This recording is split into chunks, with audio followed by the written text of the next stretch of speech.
you have seen our previous video, we just got done talking about Google Drive, and now we're entering into the world of Google Docs. Before I hop into and start talking about features inside, I'm going to go over here and tap the check mark and hit the back arrow here just to walk you out so that you can see the home view of what Google Docs looks like. When you are on your iPad, the app for Google Docs looks like this. It's blue. When you tap to go into it, you'll notice that it gives you a list of all of your current docs that you have access to in your My Drive.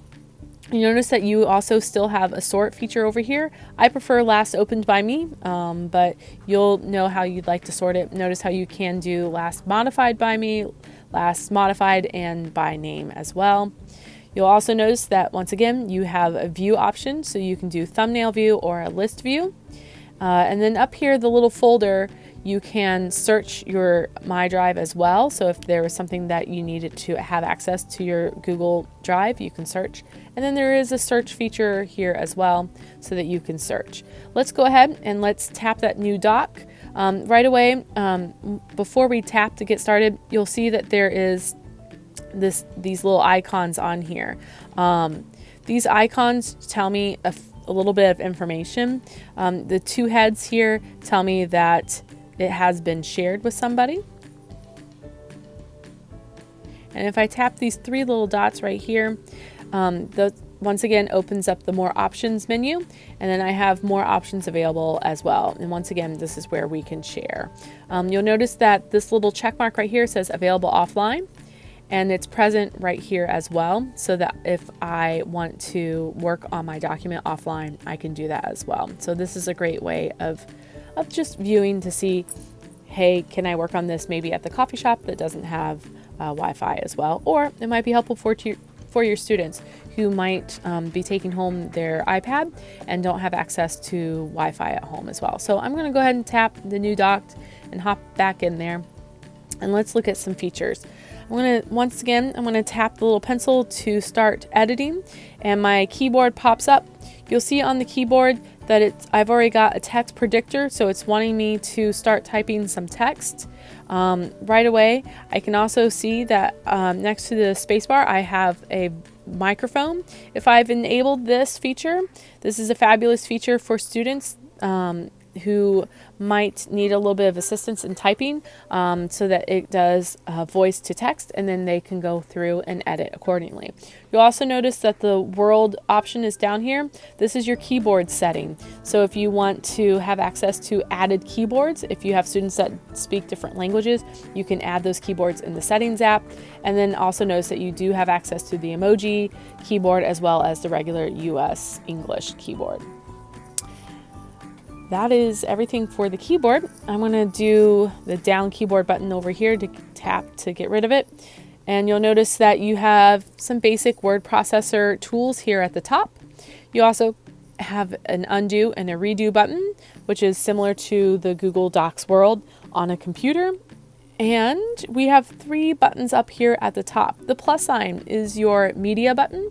This is how you can add different kinds of media, whether you want to add a link, if you want to comment on the page, if you want to add an image, if you want to add a table. You'll notice horizontal line, page break, footnotes, bookmark, table contents. Those are all inserts there that you can add. You'll also notice that there is an A flag. This right here is your text editor tool. When you tap that text editor button, you'll notice that it gives you a nice menu of options for both the text and the paragraph.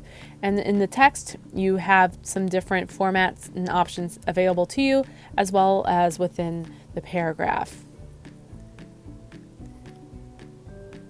One of the most important buttons that I want to make sure that I bring attention to you is over here. It's the three dots, and that's once again that more options toolbar. When you tap the more options toolbar, you have the availability of viewing in the print layout.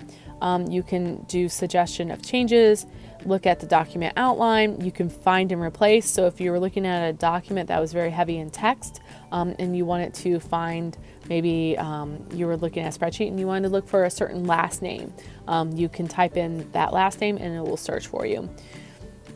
You'll notice that word count is there and page setup and details. But what I really want to make sure that I bring attention to you is two things. Number one, the available offline feature is right here. I have it already turned on. But what I also want, and we've already talked about available offline, but notice how this share and export button is here. This was available when we were in the previous before we opened up the document and we tapped on those three dots and we looked at options. Share and export was also available there. If you want to share your document with somebody, so maybe you don't have it in a folder and you just want to share one document only, this is where you can come up here to the share button and you can tap the share and go ahead and start sharing out. You'll notice that since this document is shared inside of a folder already, I can see already who has access to this. If I need to change the allowance of who has access to this document, because maybe I have a folder that's shared with a wide group of people, but I need the documents inside to be shared with to only specific maybe students or teachers that I work with, you can come back up here to the three dots, so more options, and tap who has access. And then this is where if I don't want a student maybe to have access to this document, but maybe only a teacher, I can remove access. Notice how I can still though allow certain people to view, comment, or edit as well. So I'll remove their access. And notice how also in this share settings, it says link sharing is off. So if you want to turn it on, you can turn that link sharing on, and then you can also allow what level does that link carry. If I want to copy that link, so maybe someone was asking for a URL, when you come down here and you tap on share and export, you can say copy link, and now that link has been copied to our clipboard.